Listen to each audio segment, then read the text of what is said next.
سلامونه او ستړي مشئ. آصف الله ندان نیوري بیا در سره حاضر سوی د لالونو قدرمندو کتونکو په دغه امید سره چې ټول به ښه روغ جوړې او د صحت عافیت جمع چې به پټ یو. د موږ تاسو ته پته ده چې دا کوشش ته چې په هغه لالونو پسې شورېږو، هغه شاعرانو ادیبانو پسې شورېږو کوم چې تاسو ته په سکرین باندې نه دي راغلي.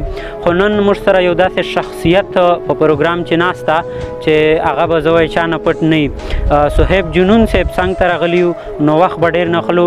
صهیب جنون صاحب څنګ طرف ته راځو او هغه در سره معرفي کوو. السلام علیکم. وعلیکم السلام. جنون صاحب ټولو نه مخکې د موږ لالونو پیج کتونکو سره خپل تعارف وکړو. نام مې صهیب ده، خپل تخلص مې جنون ده، ګنډې خانخیل نه تعلق لرم. ګنډې خانخیل نه بالکل ډېره زیاته مننه کوو. جنون صاحب پوښتنې به نوره درنه کوو، خو په سټارټ چې به زه وایي چې یو ښکلی غوندې کلام ورسره شریک کړې به ډېر خوند وکړي. ولې نه آصفه، غزل ده ارشاد چې داسې ډېر کم دي چې کردار ته ګوري، زمونږ اکثر خلک گفتار ته ګوري.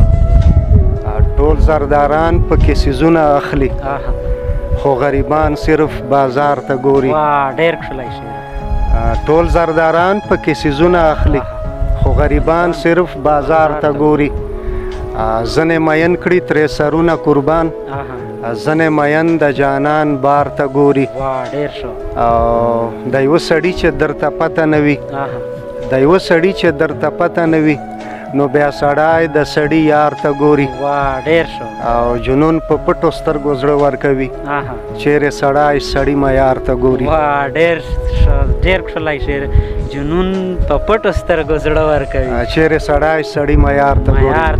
ډېر ښکلی کلام، ډېر خوندور.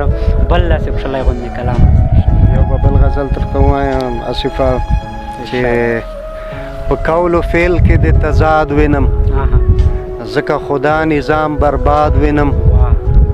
په خوله د یوه په زړه د بله وي، ګرانه ده دا ښار چې آباد وینم. او د ننګ نه ډک ټول په زندان کې دي، خو مجرمان واړه آزاد وینم. واګداره دغسې د کور وران شه، څنګه چې حال د خپل هیواد وینم.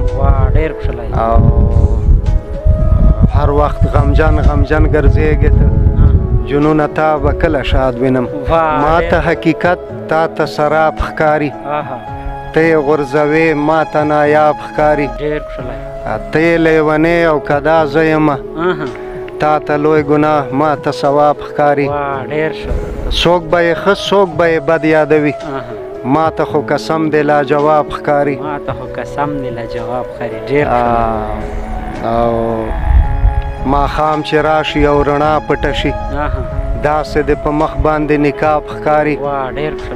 او ډېر بې قراره سرګردانه یمه، ما ته خو د مینه څه عذاب ښکاري.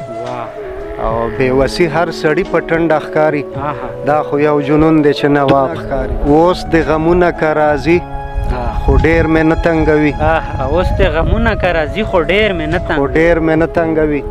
خیر دی که لږ مې تنګوي، خو ډېر مې نه تنګوي. مخکې به ټوله شپه د چا له غمه ویښ ومه زه، مخکې به ټوله شپه د چا له غمه ویښ ومه زه. اوس مې هم کله ویښوي، خو ډېر مې نه تنګوي. او د مینې زور یې داسې زر له زړه نه چېرته وځي، د مینې زور یې داسې زر له زړه نه چېرته وځي. زور ما ته اوس هم راکوي، خو ډېر مې نه تنګوي. اوس یې عادت یمه جنونه ستمونو سره، اوس یې عادت یمه جنونه ستمونو سره. او اوس که ستم په ما کوي، خو ډېر مې نه تنګوي. ډېر زبردست کلام، ډېر خوندور.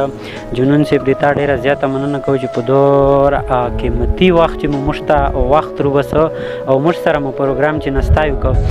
جنون صاحب تا ډېره زیاته مننه کوو، د کتونکو هم زیاته مننه کوو چې در دې وخته پورې موږ برداشت کړلو. که ژوند وفا وکړه او ساګانې مو چلېدلې، په بل پروګرام چې به بیا در سره ملاقات کېږي، در هغه وخت پورې آصف الله ندان ته ورکړو اجازت، چېرته چې اوسو ښاد آباد او بریالي اوسو. په لوی الله مو سپاره، د خدای په امان.